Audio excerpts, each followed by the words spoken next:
Bienvenue sur Manipura, un podcast de développement spirituel qui s'adresse à vous si vous souhaitez vous reconnecter à votre plein pouvoir en prenant confiance en vos capacités et en étant aligné avec vous-même et l'univers, vers une sphère émotionnelle et mentale équilibrée et un ego sain. Je suis Amba, énergéticienne, tarot, astrologue et ma mission est de vous aider à développer toutes les ressources déjà en vous. À travers des outils comme l'énergétique, l'astrologie et la cartomancie, mon objectif est de vous rendre acteur de votre mieux-être et indépendant sur le chemin de votre spiritualité. Je vous souhaite une excellente écoute. Bonjour à tous et bienvenue sur le podcast Manipura. Je suis ravie de vous retrouver aujourd'hui pour ce nouvel épisode thématique. Et aujourd'hui, on va graviter autour de la notion d'ancrage. C'est certainement un mot que vous avez déjà pu appréhender dans les contenus spirituels, que ce soit avec moi ou autre part. C'est une notion qui est générique mais en même temps essentielle et on va voir pourquoi. Aujourd'hui, le but, ça va être de creuser un peu plus loin dans cette notion d'ancrage. On avait déjà commencé à tâter le terrain quand je vous parlais peut-être de l'épisode sur le corps physique. Alors c'était un des tout premiers épisodes. Il y a aussi eu l'épisode 52 sur comment installer une routine énergétique au quotidien, où il y a eu un petit bout sur l'ancrage également. J'ai envie de creuser, de faire une petite série d'épisodes pour aller creuser cette routine énergétique et vous expliquer exactement de quoi il en retourne, pourquoi. Et c'est un bon support pour ceux qui ont déjà intégré le programme gratuit Installer une routine énergétique que j'ai mis à disposition. Et d'ailleurs, si vous voulez rejoindre ce programme, sachez que vous pouvez totalement le faire en suivant le lien dans la description de l'épisode. C'est une des bases que j'apprends aux élèves de la formation énergétique. C'est un des tout premiers cours et c'est un cours qui leur sert tout au long du cursus. C'est-à-dire que sans avoir posé ces bases-là, on peut pas décemment, alors on va se calmer sur les mots, mais on peut pas de manière viable travailler son énergie et travailler l'énergie des autres, tout simplement, dans le cas où on veut faire des soins professionnellement, mais même au-delà de l'aspect professionnel, même juste pour vous, de savoir s'ancrer, de repérer un manque ou un trop-plein, d'ancrage, parce que ça peut être un déséquilibre des deux côtés, c'est essentiel, parce qu'on voit la différence au quotidien d'un ancrage qui est bien travaillé vs un ancrage qui ne l'est pas. Donc aujourd'hui, on va voir ça, l'importance de l'ancrage. On va également se plonger sur les possibles déséquilibres, comment les repérer, du coup, comment repérer un manque d'ancrage. Et je vais vous donner des petits outils évidemment parce que sinon vous allez m'en vouloir, non, un petit peu de vous vendre tout ça sans vous donner des outils. Non, très très sérieusement, c'est parce que c'est aussi cool si vous pouvez implémenter ne serait-ce qu'une chose, une toute petite chose après ce podcast. N'oubliez pas que écouter c'est cool. OK, lire c'est cool, écouter c'est cool, regarder c'est cool, mais en fait, c'est l'implémentation d'au moins un truc, un tips. Et je sais que c'est compliqué parce que vous allez sûrement zapper, passer à autre chose, passer au reste de votre journée. Mais c'est pas grave, si j'ai planté une petite graine aujourd'hui et qu'elle éclot dans 3 jours, ça me va très bien. Avant de commencer, parce que je me suis emballée dans cette introduction, mais bon, je pense que c'est pour vous donner aussi l'eau à la bouche de tout ce qu'on va voir aujourd'hui, je vous lis un avis qui m'a été laissé par Dolly, qui dit « Très bonne expérience, Amba est très douce et juste, elle donne beaucoup de précisions accompagnées de conseils, j'ai été touchée par la guidance et le tirage, je reviendrai. » Merci beaucoup Dolly pour ta confiance lors de ce tirage, ça a été un plaisir de pouvoir te le faire, de faire ta lecture. Et si comme Dolly vous voulez me laisser un avis, que ce soit sur les prestations, sur les épisodes, n'hésitez pas.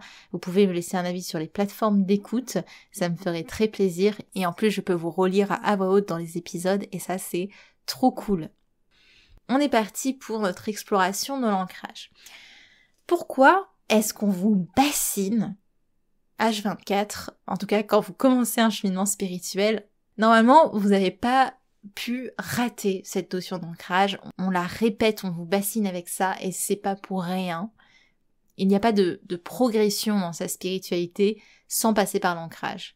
L'ancrage, c'est la polarité de l'élévation et les deux ensemble créent vraiment cette osmose propice à un développement spirituel. Je mets toujours le mot développement entre guillemets parce que pour moi, il n'y a pas de développement, c'est des prises de conscience, on conscientise, on se développe pas, on conscientise.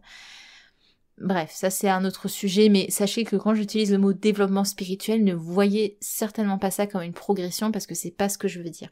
C'est juste pour le langage commun que tout le monde voit à peu près de quoi je parle, que je l'utilise. Pour revenir à notre ancrage, souvent, les gens qui entament un cheminement spirituel, alors pas tout le temps, mais beaucoup de personnes, ça va être pour s'évader, pour trouver des réponses, pour regarder à l'intérieur de soi, se découvrir. Et très souvent, on oublie ou on met de côté l'importance de l'ancrage dans ce cheminement-là, parce qu'il n'y a pas de regard à l'intérieur de soi efficace, entre guillemets encore une fois, il n'y a pas d'efficacité et de productivité en spiritualité, sans assise en soi. Et vous pouvez avoir toutes les prises de conscience du monde, si vous n'avez pas cette assise en vous-même, l'intégration, elle va pas bien se faire. Ça va juste être des prises de conscience qui vont flâner, qui vont être là. Mais quelle est l'intégration de ces prises de conscience? Ça, c'est l'ancrage qui vous le permet. Et l'alignement, mais ça, c'est pour un autre épisode. L'ancrage est indispensable. Je dis souvent aux élèves que vous pouvez être un arbre somptueux qui a envie de toucher les étoiles avec ses branches et qui grandit pour toucher le cosmos et se relier à l'univers. Mais si vous faites pas le même effort au niveau de vos racines, à la moindre bourrasque de la vie, vous êtes un arbre déraciné. Ok? Si vous voulez pas vous ancrer à la terre va faire en sorte que vous vous ancrez à elle. Non, plus sérieusement, c'est les deux faces d'une même pièce. Il peut pas, encore une fois, avoir d'élévation sans ancrage, en tout cas, pas de manière cohérente. Et je pense que, encore une fois, c'est quelque chose d'assez logique que d'avoir du mal ou de fuir un peu l'ancrage quand on commence un cheminement spirituel parce que on découvre toutes ces parts subtiles de soi-même, toutes ces choses qu'on peut faire dans notre énergie, dans nos ressentis, et on n'a pas trop envie de revenir à la réalité terrestre et matérielle, ça nous intéresse pas trop parce que on y a été assez comme ça, et d'un coup de reconnecter à cette partie subtile de soi, c'est incroyable. Mais je crois que les gens confondent un ancrage du quotidien qui est là dans la lourdeur du quotidien et un ancrage qui est là par la conscience d'être ancré, par la conscience de cette assise en soi. C'est pas du tout le même ancrage. Ce qu'on fuit quand on est dans un cheminement spirituel et qu'on veut pas s'ancrer, c'est cet ancrage très matériel, superficiel de je suis un humain sur Terre et puis c'est tout.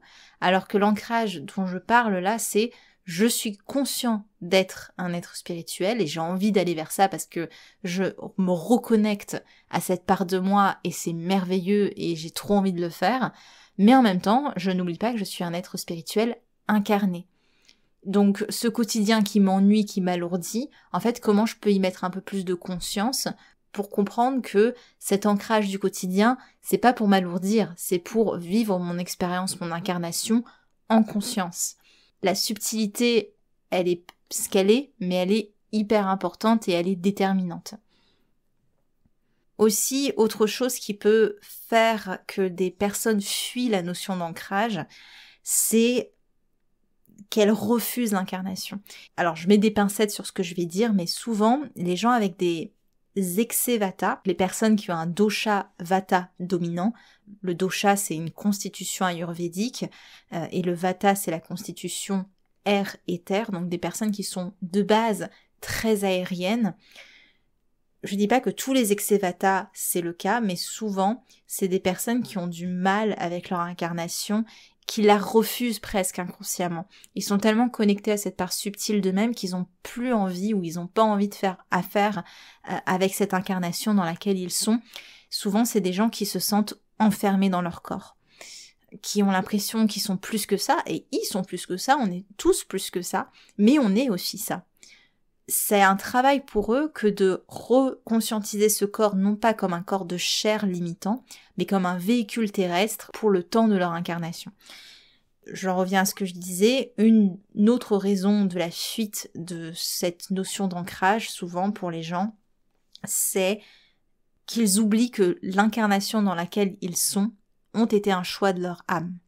Alors ça dépend de vos croyances, évidemment, je vous dis pas que ma vérité est celle que j'enseigne ou autre est la vérité absolue, mais dans les croyances que je suis, en tout cas, l'âme fait le choix de cette incarnation. Elle vient s'incarner parce qu'elle a des choses à vivre, pas forcément que tout a été calculé à l'avance, ça je réfute un petit peu cette idée-là, mais ce choix, il a été fait en conscience que de revenir dans l'incarnation, c'est pas anodin, hein, ça se fait pas en mode tac-tac, il faut une puissance phénoménale pour ça, il faut le feu primordial pour ça. Et de faire cette prise de conscience que l'incarnation, c'est pas une chose que l'on subit, mais c'est une décision qui a été prise, ça permet d'accepter beaucoup plus que l'ancrage fasse partie de notre cheminement sur Terre. Et au-delà de ça, ça nous fait ressentir aussi une forme de légitimité. Ok, j'ai choisi de m'incarner, j'ai le droit d'être incarné, j'ai le droit d'être là. Je suis légitime à être dans mon incarnation. Ça amène à une acceptation et forcément, réaction en chaîne, acceptation de la notion d'ancrage, de s'ancrer dans son corps, d'être dans son assise, dans son corps matériel, tangible. Je suis partie un petit peu loin, mais c'est pour vous donner un peu justement cette importance de l'ancrage. Maintenant, pour vous aider à voir si cette notion d'ancrage, cet ancrage, il vous parle, je vais vous poser quelques petites questions et je vous invite à y répondre tout simplement dans votre tête, enfin comme vous voulez, par écrit même si vous le souhaitez, si vous voulez faire pause, si vous avez cette possibilité-là.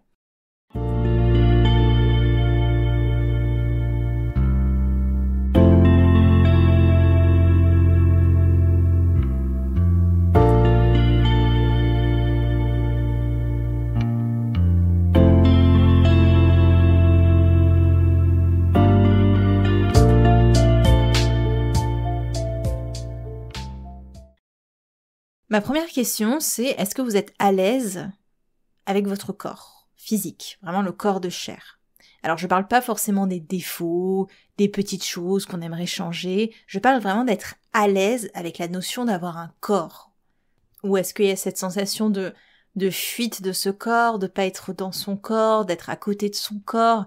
Est-ce que vous êtes à l'aise avec votre corps? Est-ce que vous ressentez ce corps? Encore une fois, je parle pas de forcément avoir un contact, une écoute incroyable avec son corps, un échange qui fasse sens, qui soit hyper élaboré. Non. Est-ce que vous êtes à l'aise avec votre corps? La deuxième chose, c'est est-ce que vous vous sentez connecté à votre environnement? Pas besoin que ce soit une connexion où vous ressentez tout magnifiquement bien, mais est-ce que vous vous sentez connecté à l'environnement? Est-ce que vous vous sentez connecté à la nature surtout? Est-ce qu'il y a ce lien où vous vous sentez connecté à la terre? Ou est-ce que vous vous sentez toujours un peu ailleurs, à part, dispersé?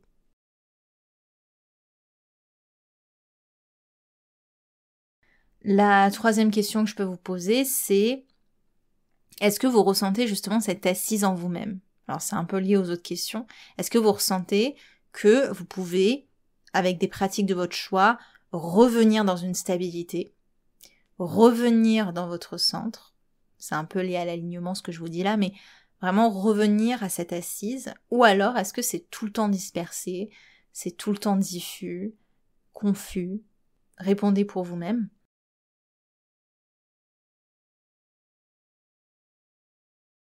Et autre question que je peux vous poser, c'est est-ce que vous êtes à l'écoute de votre corps, là vraiment à l'écoute de vos ressentis, de ce qui s'y passe, et est-ce que vous êtes dans un état de présence au quotidien? De manière générale, est-ce que vous êtes quand même en conscience de votre journée, de ce que vous faites, de pourquoi vous le faites, de la logique dans ce que vous faites, ou alors vous vivez vraiment vos journées, vous vous levez le matin, vous vous couchez le soir, et entre les deux, qu'est-ce qui s'est passé?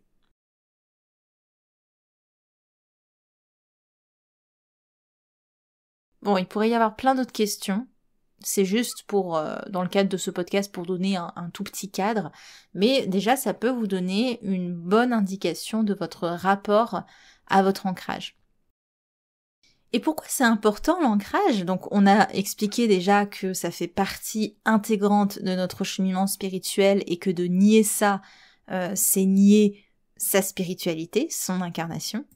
Mais l'ancrage, il a plein d'autres intérêts, et pas des moindres, sur tous vos corps. Et quand je parle de tous vos corps, je parle de tous vos corps subtils. Si ça ne vous dit absolument rien ce que je suis en train de vous dire, je vous invite à reprendre les épisodes depuis le début, il y en a beaucoup maintenant. J'ai fait toute une série sur les corps subtils, le corps physique, le corps éthérique, le corps émotionnel, le corps mental, le corps causal, le corps spirituel et le corps divin ou atmique. Vraiment, reprenez cette série parce que j'y mets toutes les bases à savoir et ça vous aide à comprendre ce que je déroule dans les épisodes thématiques de manière générale. Les intérêts de l'ancrage, déjà pour le corps physique, ça va être une meilleure santé, tout simplement. Il y a cette, vous savez, il y a cette expérience qui a été faite, par exemple, que des gens qui marchent pieds nus, alors j'ai pas tous les termes, hein, vous m'excuserez, mais les gens qui marchent pieds nus avec ce contact à la terre, eh ben ça améliore directement la circulation sanguine parce que on a cette connexion, ce magnétisme à la terre qu'ont naturellement les animaux, hein, parce qu'ils sont ancrés directement au sol et que vous pouvez très certainement ressentir si vous marchez pieds nus sur une pelouse ou quoi. Ça améliore directement les sensations dans le corps, la circulation, ça réduit les inflammations aussi dans le corps. Ça participe à un équilibre au niveau des hormones et surtout ça vous connecte tout simplement au sol, à la nature, au momentum de cette nature. Ça vous ralentit naturellement, mais c'est pas vraiment un ralentissement, c'est juste que vous vous connectez à un rythme naturel d'humain, on n'est plus à 100 à l'heure. Et souvent d'ailleurs, les gens qui sont en ville, qui ont cette déconnexion, mais pas besoin d'être en ville en fait, si vous portez tout le temps des chaussures, il n'y a jamais ce contact à la terre. Et je sais pas si vous avez déjà fait cette expérience de vous remettre pieds nus sur la terre alors que vous passez votre vie en chaussures, vous sentez qu'il y a quelque chose qui se passe et que vous n'arrivez pas à atteindre quand vous portez des chaussures tout le temps, des semelles hyper épaisses. On est tout le temps déconnecté de la terre et on est les seuls individus sur cette planète pour qui c'est le cas. Tous les êtres ont un contact au sol et nous, on a fait en sorte de ne plus en avoir, c'est quand même quelque chose.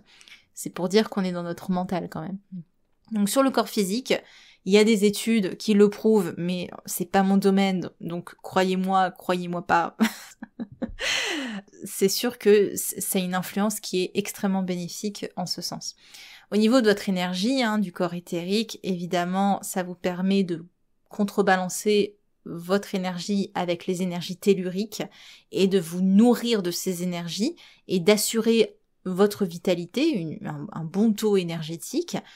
Ça renforce aussi le sentiment de sécurité et de protection de manière générale. C'est-à-dire que plus vous êtes ancré, plus vous êtes assis en vous-même, moins vous avez peur ou moins vous êtes dans cette fébrilité énergétique qui fait que, je reprends mon exemple du début, ce ressenti que vous pouvez vous déraciner à tout moment. Forcément, énergétiquement, ça assure une stabilité énergétique. Émotionnellement, on est moins drainé par ses émotions, mais aussi on est moins emporté par ses émotions. Et on est plus assis en nous-mêmes pour voir ce qui nous appartient, ce qui ne nous appartient pas et comment faire la part des choses. Il y a une stabilité émotionnelle qui s'installe. Au niveau du mental, forcément ça joue sur cet aspect de dispersion. On est beaucoup plus présent à soi-même, on est beaucoup plus dans l'instant. Au niveau des mémoires, ça permet d'évacuer plus facilement les mémoires qui nous encombrent, donc ça c'est au niveau du corps causal. On active une forme de renouvellement cellulaire. Et sur le corps spirituel, c'est ce dont je vous ai parlé tout au début, c'est de se sentir plus en paix dans notre incarnation tout simplement et être plus à même de gérer les problématiques liées à l'ego. On a beaucoup plus de recul, beaucoup plus de patience pour faire face aux fluctuations de l'ego, à nos mécanismes, à nos ressentis. Donc il y a une appréhension qui est beaucoup plus douce et stabilisée de notre cheminement et des obstacles qui s'y trouvent. Après, il y a le corps divin, mais il n'y a pas d'action du tellurique, enfin de l'ancrage sur le corps divin, parce que le corps divin est un corps subtil par excellence. Et du coup, il n'y a pas cette notion d'ancrage, vu qu'on n'est plus dans une incarnation quand on parle du corps divin. Donc ça, c'est pour les avantages, et pourtant la liste est non exhaustive, hein, je l'ai fait courte, mais déjà, vous avez un bon aperçu de tout ce que permet l'ancrage, et ce serait dommage de passer à côté.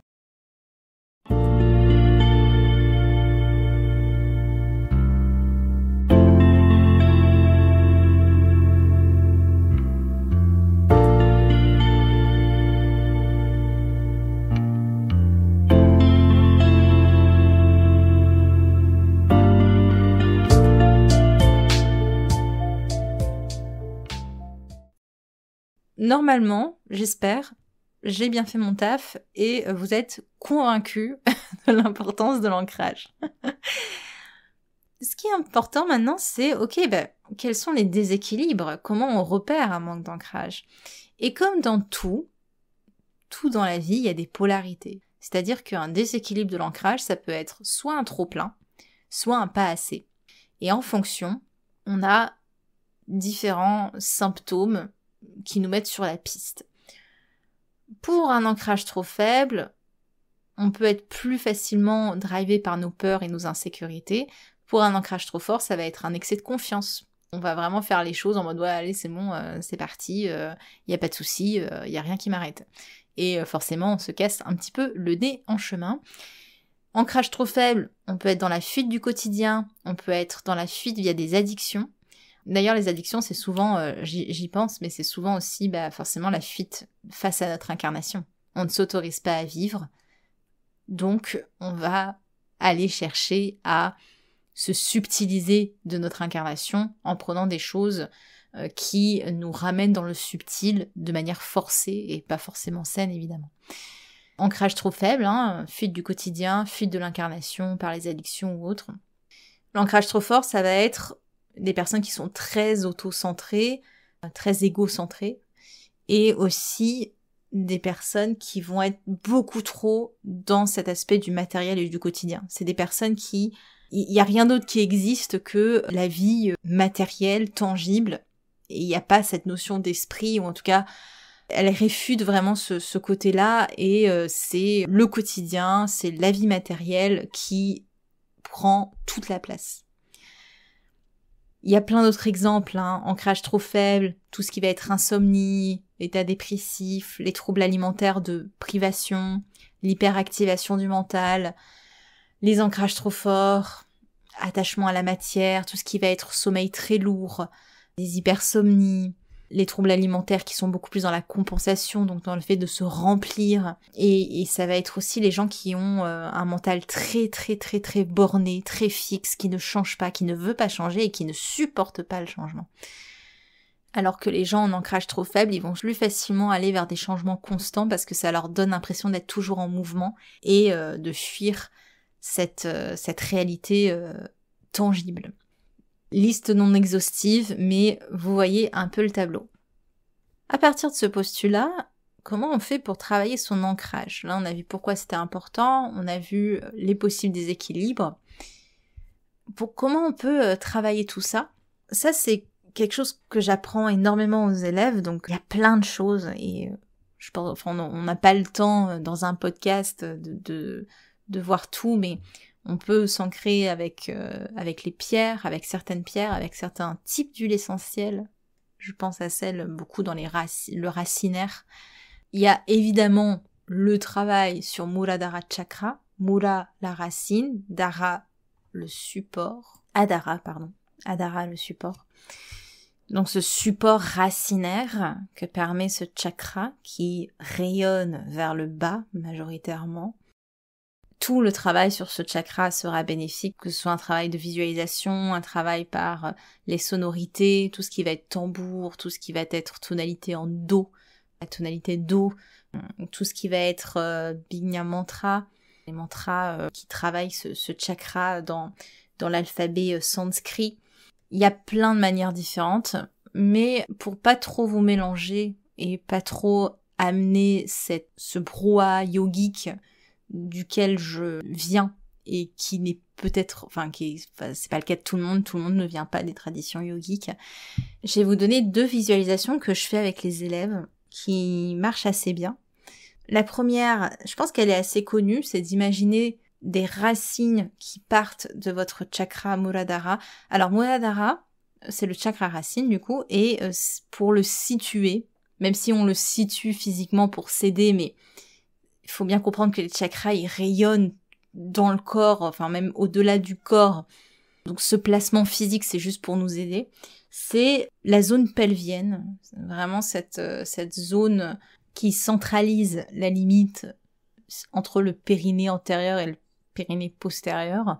Ça va être de se placer vraiment dans cette zone, de placer son souffle, son attention dans la zone. Vous allez soit avoir cette visualisation dont je vous parlais, avec vraiment sentir des racines qui partent dans le sol à partir de ce point-là, et de vraiment prendre ce temps d'observer les racines. Est-ce qu'elles sont petites? Est-ce qu'elles sont plus grandes? Est-ce qu'elles sont nombreuses? Est-ce qu'il y en a que quelques-unes? Est-ce que ça a du mal à s'ancrer, ou est-ce qu'au contraire c'est assez fluide? Jusqu'où vous pouvez aller? Vous pouvez vraiment visualiser que vous allez jusqu'au noyau terrestre. Je vais vous mettre dans la description de l'épisode une méditation que j'avais faite. Je ne sais juste plus laquelle c'est, mais je crois que c'était celle-là. Donc je vais vous la mettre dans la description de l'épisode si vous le souhaitez. Donc ça, c'est une première particularité, une première manière de faire. Une autre manière de faire, si vous avez vraiment besoin de calmer le mental en priorité, ça va être de visualiser une ancre de bateau, comme s'il y a une ancre qui partait de ce point, et de vous visualiser comme un bateau qui tangue, faire ce chemin avec l'ancre qui va aller jusqu'au fond des océans, jusqu'au tréfonds et jusqu'à toucher le sable, les profondeurs de l'océan, et s'ancrer, de vraiment sentir la lourdeur de l'encre. Et au fur et à mesure que cette encre trouve sa place dans les tréfonds de cet océan, de voir votre bateau qui commence à se stabiliser, à moins tanguer sur les vagues, et encore mieux, si vous avez la mer qui se calme complètement, ça veut dire qu'il y a eu un état d'apaisement du mental qui s'est opéré. Là, je vous fais vraiment une rapidité de ces visualisations, mais c'est des visualisations que vous pouvez faire. Il y a plein d'autres techniques, que ce soit l'écrit-thérapie, la respiration. Je vais vous mettre, il faut que j'y pense, je vais me le noter, la respiration carrée, c'est la Samavriti Pranayama, la respiration carrée parfaite, qui est très simple, très facile et qui ancre directement. Franchement, il y a plein de manières de faire.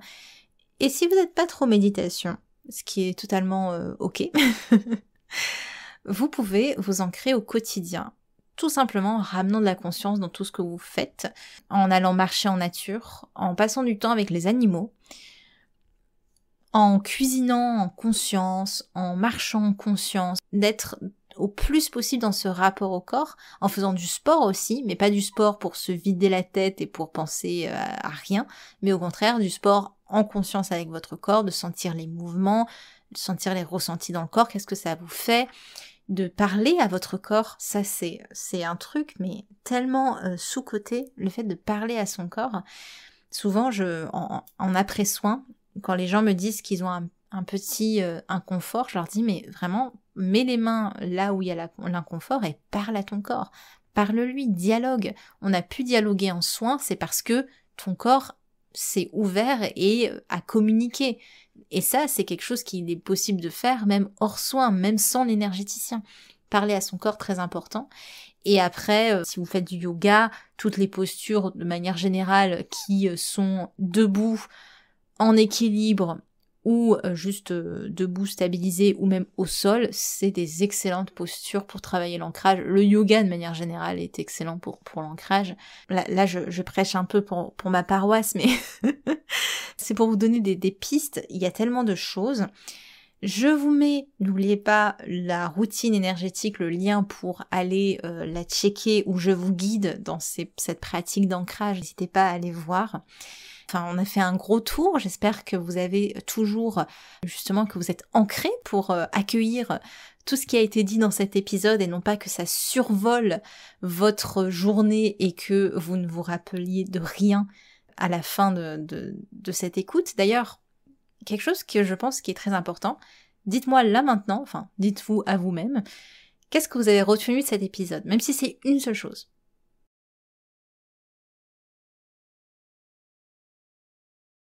Parce que ça va vous permettre d'ancrer au moins 7 choses à la fin de cette écoute. Ok, il y a ça qui a été capté par votre esprit et qui a très certainement résonné et fait sens, qui s'imprime avec plus de facilité dans votre conscient. Si vous voulez aller plus loin, évidemment, vous me voyez peut-être arriver avec mes grands chevaux, mes gros sabots, je sais plus comment on dit. Vous avez la 3e édition de la formation énergétique qui ouvre en septembre. Ça va être fou parce que je suis évidemment en train de rajouter des choses au programme, donc ce sera plus sur 3 mois mais bien sûr 4 mois. Il y a plusieurs modules qui s'ajoutent à cette formation pour ceux qui le souhaitent. Ce sera un groupe que je vais suivre de septembre à janvier pour le cursus seul et jusqu'en février-mars pour les personnes qui prennent les modules bonus. Donc autant vous dire qu'on part pour une grande aventure. Déjà la 3e édition, ça me paraît aussi assez fou. Déjà 20 énergéticiennes, parce qu'il n'y a eu que des filles jusque-là, 20 énergéticiennes formées, prêtes d'aplomb pour faire des soins sur elles, ou sur leurs proches ou de manière professionnelle. Et ce sera peut-être vous, la prochaine personne. En tout cas, vous êtes évidemment la bienvenue, le bienvenu en ce sens. Si vous voulez avoir toutes les infos, et puis même pour moi que je puisse voir qui est curieux de cette aventure, je vous mets dans la description de l'épisode le lien vers la liste d'attente de la formation. Cette inscription sur la liste d'attente ne vous engage à rien. Ça me permet juste de voir qui est intéressé et surtout de vous tenir au courant en avant-première. Voilà pour ce que j'ai à vous dire. Alors vous avez bien compris que ça va être une série. On va aller voir, on va aller creuser les autres éléments de cette routine énergétique tout au long de cet été. Et n'oubliez pas, si vous voulez me laisser une petite note, n'hésitez pas. Ça me fait tellement plaisir. Merci à tous ceux qui l'ont fait ou le feront. C'était en bas de Manipura. À l'épisode prochain. Manipura, c'est déjà terminé pour aujourd'hui. Je vous remercie de votre écoute et si cela vous a plu, n'hésitez pas à partager ou à laisser un avis sur votre plateforme d'écoute. Pour continuer vos explorations, vous pouvez accéder gratuitement au contenu Manipura sur la newsletter, les réseaux sociaux ou le site internet en cliquant sur le lien dans la description de l'épisode. Quant à moi, je vous dis à la prochaine et surtout, prenez bien soin de vous.